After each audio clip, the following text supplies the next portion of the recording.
Hi, everyone. Welcome to the 18 Summer Show. We are your hosts, Jim and Jamie Shields. We're here to help you bring family back. In the last decade, we've helped thousands of families create the family life that you have always wanted. We give you simple solutions on how you can ignite your family life and succeed in both business and at home. And please remember, time is of the essence. You only have 18 summers to truly connect with your children. So let us help you make the most of it. Hey, 18 Summers Tribe. Jim back here. Jamie's not going to be joining us today, but a very good friend of mine is going to be joining my friend and confidant in many things, Erik Kerr. I'm going to tell you a little bit about my buddy before we get started. I'm really excited today because I know what we'll talk about, not only family, but around the subject of addiction is something that has been brought up to me and Jamie countless times. And no one knows that field better than Erik as far as I'm concerned. So my friend Erik, over the last 30 years, he's founded several companies, worked and advised leading experts in Fortune 100 companies. He was also the founder of DrawShop, which we've personally used. It's the whiteboard animation company. First one that was dedicated to helping businesses globally, 100 different languages. If you ever went to certain sports games and you saw them up during the seventh inning stretch or at different times, that was Erik's company. Pretty cool stuff. He was the founder and organizer of the very first global summit dedicated to the topic of addiction, which is what we'll talk a lot about today. The Healing Addiction Summit had over 30,000 attendees. Jamie and I were part of it, I'm proud to say, and it's become a leading expert all over the globe.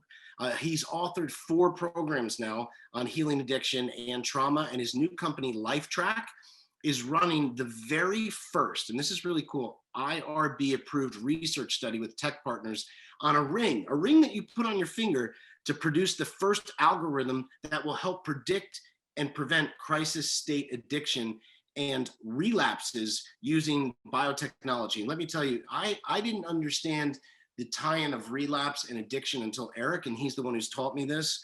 And it's just incredible what they're doing. The inmate population they're working with prisoners also for long-term reintegration of released prisoners to help lower relapse, reducing a $65 billion cost to our economy. Relapse is very expensive, not only financially, but obviously emotionally and relationally to so many people. Well, the first thing I wanted to talk about, just knowing our personal lives together, you and your lovely wife, Anitra, who has hosted us before at your house, you guys have been married 30 years. Mm-hmm. And you're still a young man. You guys got married young, have had a successful marriage. And I love to see that. That inspires me and Jamie to be married long-term. And you've always been someone I've looked up to on that. So I just wanted to ask you a question of, what contributes to long-term relationship success? And you guys have 4 sons. What has really kept you and Anitra strong? Yeah, it's a really good question. Obviously it's her being very patient. And I always tell people that, when you marry up, she's more of, a service person. She's committed somehow in the pre-heaven world to, be with me to make sure that I got into heaven, because I wouldn't be able to make it in without her. She does enough good to make up for all my mistakes and all my craziness. There you go. But, it's interesting when you first get married and you go through these phases, like the first 7 years, and then you're to 14 years, and all of a sudden you wake up, you're at 21 years, and now we're rolling into 30 years, and everything is a little bit different. It's kind of like climbing a mountain where you have, the landscape is different. The higher you go, the more you can see all around you, and you have larger perspective the higher up you go. And I kind of see marriage as the same way. Okay. When you start, for example, when I was climbed Kilimanjaro with my son, you start out in this very dense kind of rainforest, and it's foggy and you can't see very far. And the higher up you go, the trees and the landscape starts to change, things start to open up. And then when you're at the summit, you can see everything. And, I think that just using that analogy, marriage is very much kind of a journey. And when you go and you climb anything that where you start is not where you're going.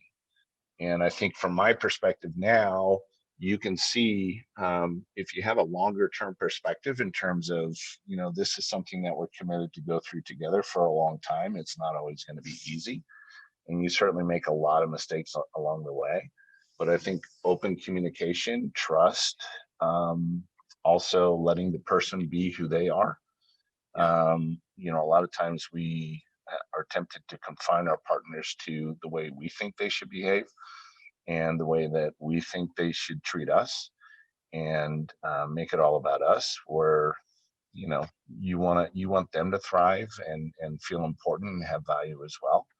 And then that's what you end up trying to do with your kids as well. So I think that's kind of what our secret has been. She's always been very open and honest with me about how she feels about things.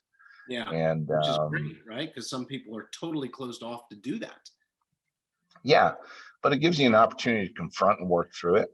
Yeah.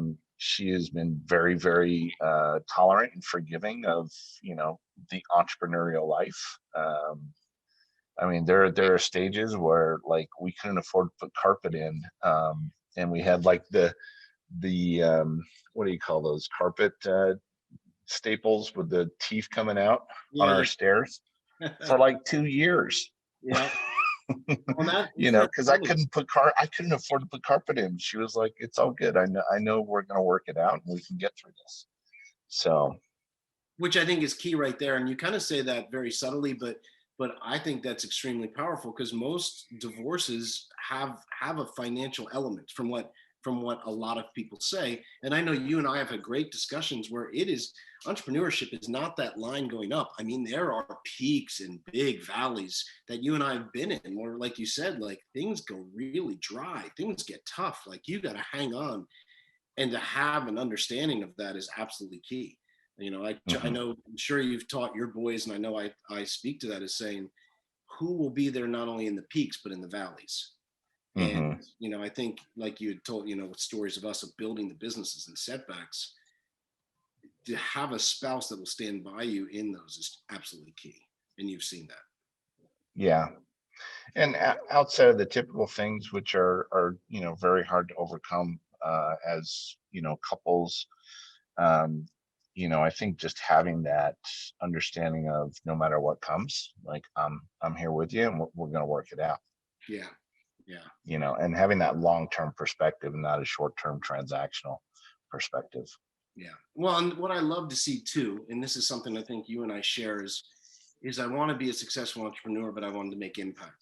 So you Hmm. built many different businesses, and then a draw shop, which went really big. You parlayed it forward into addiction. I've tried to Hmm. do the same thing from real estate to family, but I watched you, and it has been so cool to watch from the inception, just the ideas of this thing of addiction. And I just tell me, what's happening. I mean, you've told me some stories about just, I remember your dad was sick, and you got the idea of, and it wasn't anything drug related, when someone could monitor the heart. Just like, let's go back to, I mean, you've always had a passion for helping addicts, which is really cool.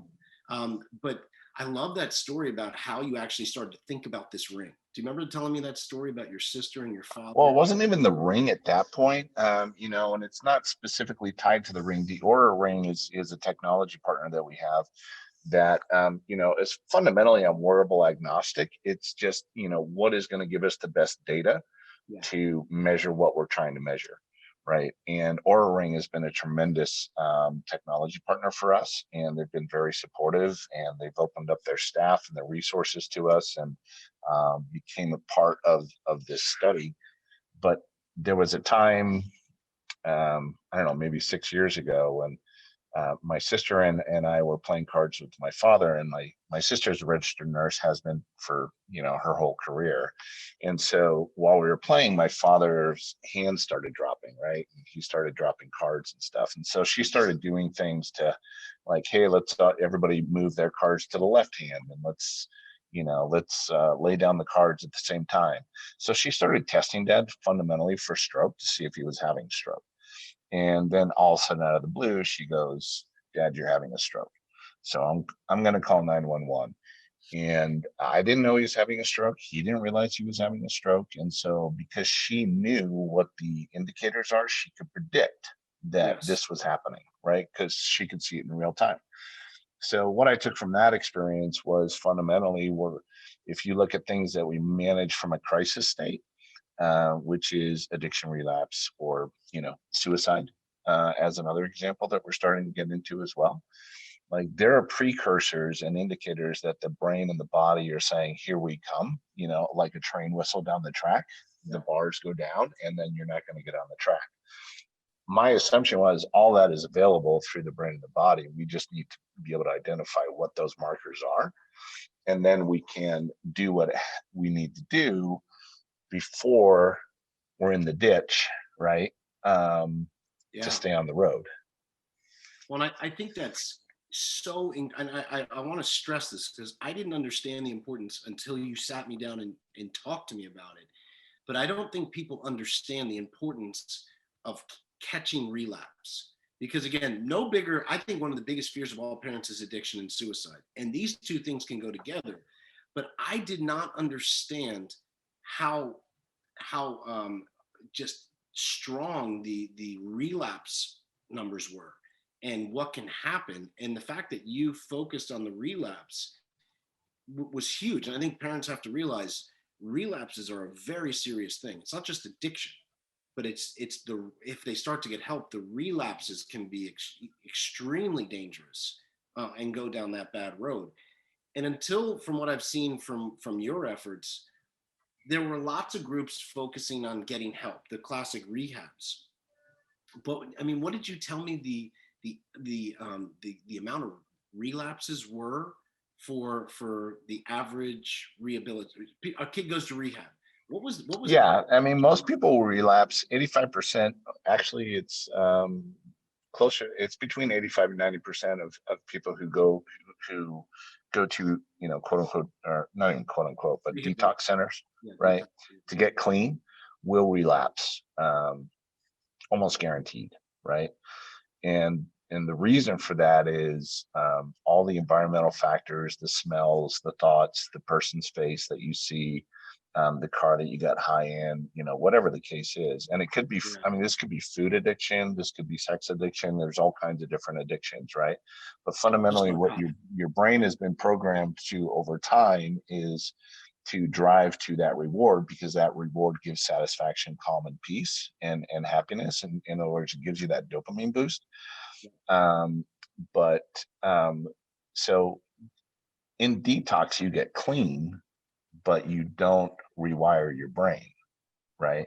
That takes time. So you're not healed, you're clean, but you're not healed. So when people go back so that's why when people go on like a 14 or 30-day hardcore, I want to lose 25 pounds, they change everything about, essentially they go into detox, food detox. So they change everything about how they're doing things. But then when it's over, they mark check, right? 20 pounds lost, but then they go back into their same habits and routine again. And so it's really just the brain learning, oh, I see Jim's face, or I smell this, or I look at that car, or I'm in this part of town, right? All of a sudden the brain starts waking up and going, hey, I want to drive you to this behavior. And what we know about addiction now is that the dopamine kind of reward doesn't happen at the transaction. It happens, it's leading you to that transaction, right? So let's say you went downtown, and then downtown you went to a specific block, and on that block you smelled like that burger joint that was on that block, and that's where you got your supply, your fix. So what'll happen is you drive downtown, let's say, just to go to a store, right? The brain will go, oh, we're in this area. And then before you know it, kind of your blinders start to go in, and it'll give you that dopamine hit that you're in that area. And then it will connect the next memory, which is, oh, remember that block over there? And then before you know it, you're starting to turn the car and you're driving, I'm going to go this way. And you almost don't even realize you're doing it. Wow. And then, so that, and then when you turn and you go to that block, you get another dopamine hit. And then when you smell that burger joint, you get another dopamine hit. So it's driving you to that very specific location and transaction in person is what your brain doing. And then when you take the drugs, you don't get the hit anymore. The brain is driving you to the transaction. Wow. And right. that, and no It's one, so powerful that my friend Susan Thompson, who owns Bright Line Eating, she suffers from food addiction. okay, And she said, you know, what addiction is when you have a food addiction and you're shoving donut after donut in your mouth and you're sobbing because you know that that's not what you should be doing wow. while you're doing it, but you continue to grab the donut. And how, I mean, would you say it's in from your experience in this? And that this is when I used to see it when people would go away to get help. I mean, it seems like from what you've shown me over the years, probably 90% of the rehabilitation efforts, the addiction efforts out there are on that first 30 days, those 2 months, that detox period, but not the rewiring, not the reworking like you're talking about. There's not a lot out there for that, hence the large amount of relapses. Yeah, and it's really not the fault of those locations, I don't think. I mean, although a lot of them are built just to be a very profitable center, because I mean, people pay 40, 50, 60, $100,000 to go into these places for 30 days. Yeah.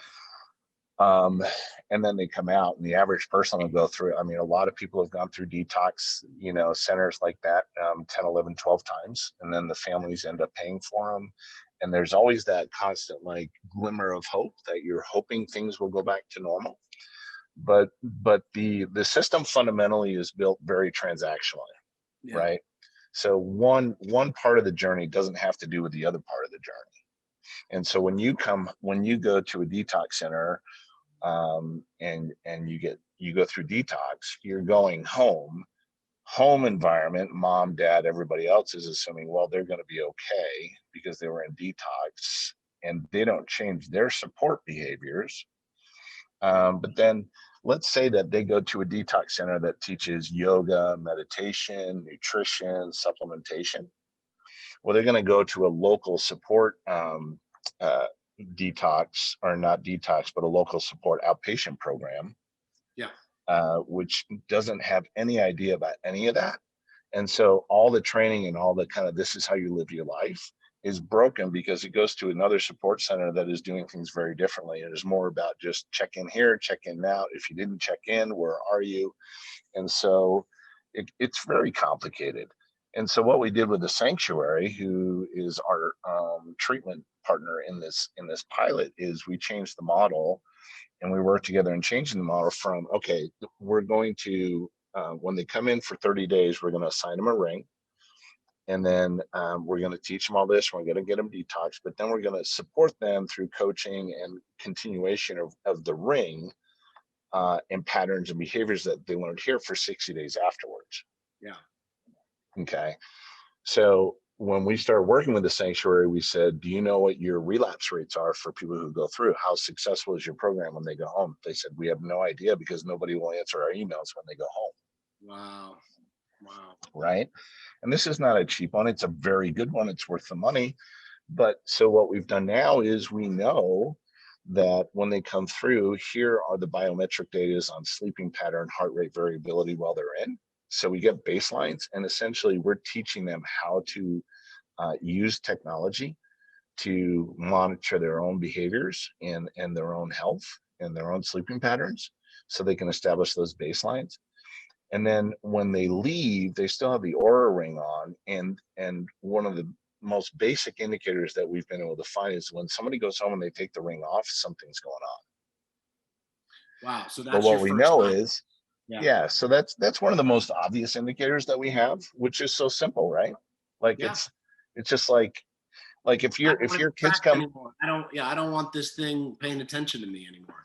yeah. So So what the staff will do is they'll reach out to them immediately because it's live feed, and they'll reach out via email, via phone, say, you know, what's going on? How come you took your ring off? Was there something going on?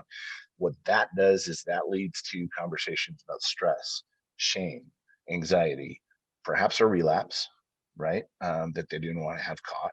But all these things are in the constant conversation now and supporting through that transition period, which is really difficult for people, yeah. right? Yeah. So it's not a question of whether you will or won't relapse, because you likely will. but not to the point where you're going to overdose and die. And that's where most people will die after a serious addiction like heroin.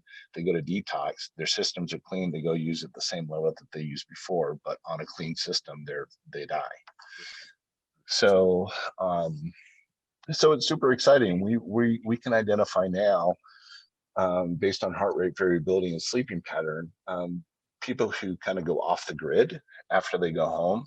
We can see a very specific pattern in sleep rate and heart rate variability 6 days before they leave the center, which means that their anxiety around going home is starting to increase. Yeah. And, so now we can see that, we can talk to them about it, and we can start addressing it. Okay. That's incredible. I mean, when you think about it, that's accountability. I know in our business things, accountability was always key. Now it's giving accountability not only to the center, which wants to see them do well and give some sort of follow-up support, but also I remember you saying you're even getting to the point where if they were feeling a certain way, it could trigger them to say, hey, call your sponsor, hey, call your mother. It's like a safe person. So it can give them a little more ammunition to stave off a relapse, where before it was just, they're kind of out there naked in the wind, right? And now this gives them something to lean on, some sort of direction when they're by themselves. And I want to be very clear and fair to the people who go through detox and are suffering from addiction. Like, when you go through detox and you go home, there's a lot of, you're not and you're not reducing, the suffering isn't reduced, right? Just because you know what the mechanisms are. They're still going through a lot of pain. They're still going through a very high level of temptation, because their brain is firing at them with like cannons, to use again. And so this is something that has to be understood and respected on their part, saying like, I get this is really hard. Like, we don't understand how hard it really is, because it's a real thing, right? The brain is a very, very powerful thing. So what you're looking to do is just kind of give them the mechanisms, the hope, the communication, the contacts that will help them and assist them through that. Because the longer that they go without it, then the more success they're likely going to have. But the brain is so powerful that, like, they could be clean for 20 years and all of a sudden they smell that burger joint again, and then it will fire, use. So what this does is it kind of debunks a little bit, or doesn't really debunk, but addiction is not a question of willpower after a certain point. Perhaps in the beginning, like, you weren't brave enough to tell your friend no, right? Or you shouldn't have gotten that car. So all those arguments can be had, but after a certain point, your brain is so fundamentally rewired. It's like telling somebody who's had a stroke, stop limping, right? Stop slurring your speech. That's one of the best examples I've ever heard. I mean, you wouldn't say that. And I think that's the confusion around addiction.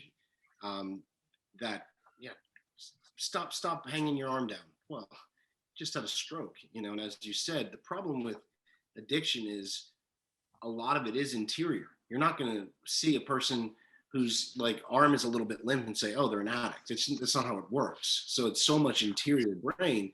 I think that puts some of the extra pressure on an addict, because they could be standing there looking normal and we have no idea what they're going through. That's something that you taught me about, the understanding. And I think the understanding is key. And man, I mean, thinking about, what I've learned from you in the last few years compared to what I was learning in 7th grade. Oh my gosh, like they didn't have any preparation to handle this kind of stuff. And well, nobody had any data. Yeah, we didn't know. Yeah, we were really feeling around in the dark when you think about it. And what's exciting is, although I think you'd be the one to tell me that I believe addiction numbers are up, especially through COVID, we also have more data. And as you said, we can go at it a completely different way. Not the, hey, straighten up, you're fine. That's not going to work, especially when there's powerful brain rewirings. We can equip it in different ways, which I think is. Yeah, I agree with you, Jim. And the thing that we know now versus, we probably wouldn't have known when, let's assume COVID happened when we were in, 7th grade or 8th grade or 9th grade or whatever. right? The difference between then and now is addiction numbers are up, but we know why they're up. Yeah. We know that they're up because of isolation. We know that they're up because of stress around job loss. We know that, relationships are being pressured, which goes back to kind of what Gabor Mate taught me and tells everyone is, it's not why the addiction, it's why the pain. Yeah. Wow. Because addiction is fundamentally used as an escape mechanism. Escape from pain. Yep. Yeah. Because food, most people are going to be addicted not to celery. Have you ever heard of anybody that's addicted to celery? Right? They're addicted I to wish high that. sugar. That's one Yeah, thing I I wish know, right? Me we could have too. some more Yeah, celery in my diet. yeah. They're addicted to, caffeine. They're addicted to donuts. They're addicted to high sugar content. They're addicted to, white flour that most of, the foods are made up of. So, the food organizations and the food industry spends a lot of money on the science, the neuroscience of food smells, food tastes, and so forth to trigger that dopamine hit. Yeah. What do you think? And again, this is kind of a tough question, but I know people are out there thinking. So there's always parents, and we don't like to face our fears. And a fear, you've been to our retreats before, our workshops. Addiction is a fear for parents. I think it's a legitimate fear. It has been for me, I'm sure for your 4 children, my 4. There's no guarantees around it. What do you think if someone had to say, if you had to kind of almost sum it up, and I know this is impossible, like what would be the number one thing that people could do to help reduce the chances or the odds of addiction with our children? What can we do to support them? We can't cure, we can't guarantee, but what could we do?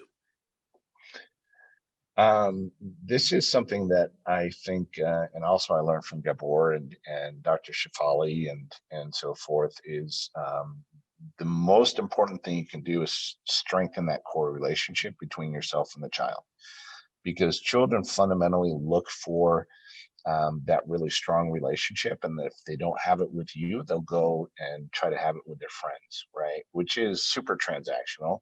You know that youth suicide rates are up as well, because and the data is still coming out, but if you look at cell phone use, and you probably know this, Jim, like social media use and everything, children are associating their value to the number of likes they have, or how many views they get, or how many friends they have on social media, or who's being invited to what. And I mean, you look at these, there's news coming out like almost twice, multiple times a month, of these huge TikTok stars who are committing suicide, that are young kids who have 1 million, 2 million followers, but all of a sudden, for some reason, they get trollers on there, and they could have 1 million people who love them, but it's the 2 or 3 that just say you're not worth anything, you're an idiot, and you're ugly, and all of a sudden they're like, life isn't worth living anymore. So but if you have a relationship with your child where they have that trust to come to you and say, listen, I'm hurting, or you have a relationship where you can see that something's going on and you know how to address that with your child, and that goes a really long way, right? Yeah. We had, one of our sons, we had a really hard time connecting with. And it wasn't until we said, no matter what you do, no matter where you go, home is home, and we love you no matter what. Yeah. Right. And you can always tell us what's going on, and we will not judge.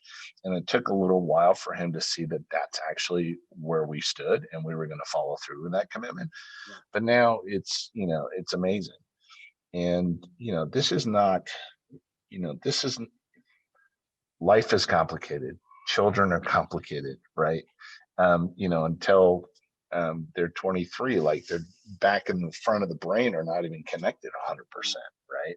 So it's a wild ride for sure. And there isn't like with each child, just do this and it's going to be the same result with each child. They're all fundamentally different. But what you can have that is the same is that connection of trust, that connection of support, and an environment where they don't feel like your love is predicated on a grade or their success in a sport, or these kind of things, right? It's like, no matter what, it's kind of like grandma love. You have to have grandma and grandpa love with your child. Unconditional. Yeah. Yep.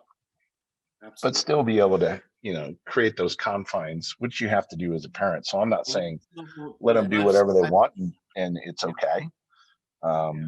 But that's my opinion. And that's what we've tried to do with our kids. Um, and we have a really good relationship with our kids.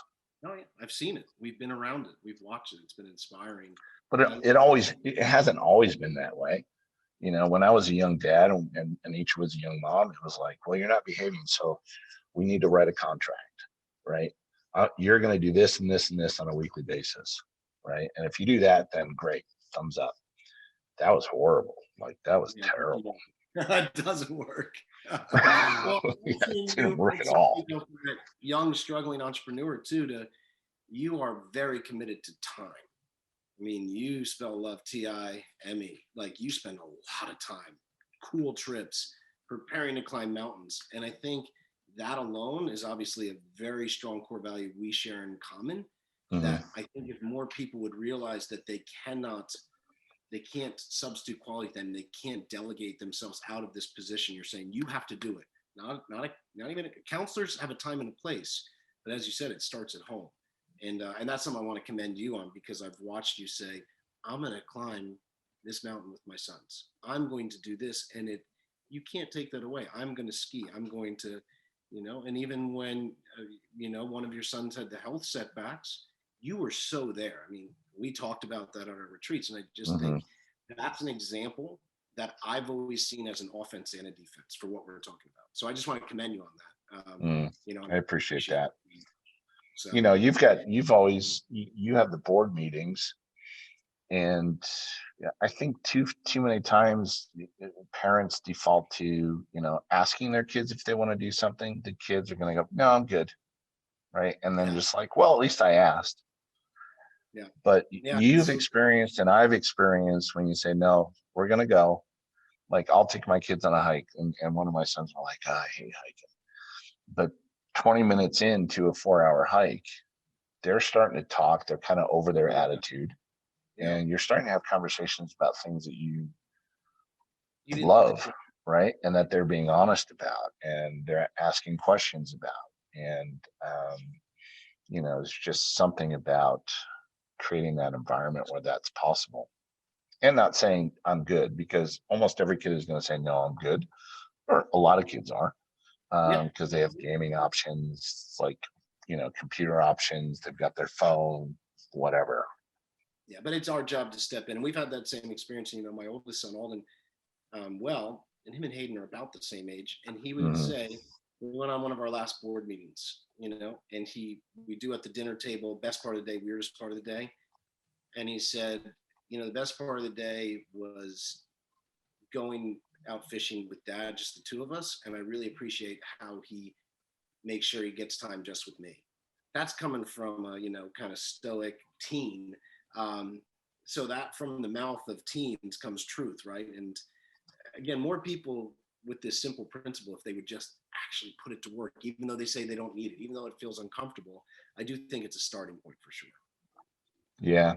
It's interesting. My dad actually did that with me, towards starting in junior high. We used to, once a month, we would have a father-son outing, right? And then you didn't have cell phones or anything else, and we go hiking or canoeing on an overnight trip or something like that. And those were very important. The funny thing is, I have 4 sisters. He didn't deal with any of them, but I was also the biggest troublemaker. So he probably There had you go. that was probably his reasoning around the solution and the activities. But very memorable. I still remember those. I felt deep connection. The fact that he would put time aside meant a lot to me. Yeah, Um, you know, just funny things. stays with you. Well, hey, Yeah. with staying with you, I want a finale with our famous question. I know I'm going to have you back on because I do want to talk about what you do for the prisons. Again, addiction and prisons are two things: prison reform and support. But Mm. today I want to just stick with family and addiction. I want to kind of highlight with our grabber question at the end, and I'm really excited to actually hear it because I value your wisdom so much. So as you know, we all talk about what would you say to your 18-year-old self, and that's great. It's great advice, great exercise. But the last year, especially with all the craziness, I kept saying to myself, what would 75-year-old Jim say? What would he's going to be older, wiser. What would he say? So what do you think 75-year-old Erik would say right now? What advice do you think he would give to you, to other people? What do you think he would say? Don't overreact. It's all going to work out. Wow. Wow. How many 28-year-old entrepreneurs need to hear that, right? Like you and I. Yeah. Yeah, that's beautiful. And it's so true. It's so true. That is a very, just kind of stay the course and stay the rhythm. I think fundamentally, if everybody looked at, what they do, because there was a time when COVID happened when you're just kind of feeling like, okay, I need to serve and I need to go out and help. And we were kind of desperate to really just kind of keep those outer connections. But then what happened to me was like, I was starting to take on all that kind of weight of everybody else as well. And I didn't have capacity for my most important core, right? Which was my family, my wife, myself personally, my own personal health. And so, it's like Anitra was saying this morning, she goes, everything is just as it should be. Everything is just as it should be. I love that. Right. And so there's a lot of things that we just can't control. COVID, you can't control. But there's a lot of things that happen in life that are similar to COVID that we couldn't control. And we made it through those as well. Yeah. So, you just have to keep putting one foot in front of the other and just don't stop. I love it. I love it.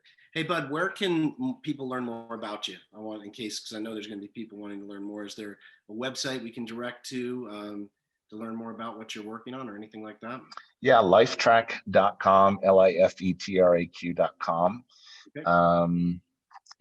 That's really geared. We're going really heavy into supporting corrections right now and recidivism, which is got an 85%, addiction rate within the system, which is why we kind of went there. But so, if you're interested in reaching out or having a discussion, it's just @lifetrack, lifetraq.com, and you can just shoot me an email. Awesome. Well, I appreciate you. Jamie appreciates you. You've been a good friend to me for many years. Oh, and you guys have too. Yeah, and big fan of your whole family, as you know, and you've been so supportive of ours. So I appreciate you coming on today, sharing the wisdom about family addiction. Obviously, two things very important that all families want to know more about and be better equipped for. So I really appreciate it. And, I look forward to getting back together with you sooner than later. Yeah, for sure. All right, buddy. We'll talk to you soon then. Thanks for being guy. on. Love you guys. Take care. Love you too, pal.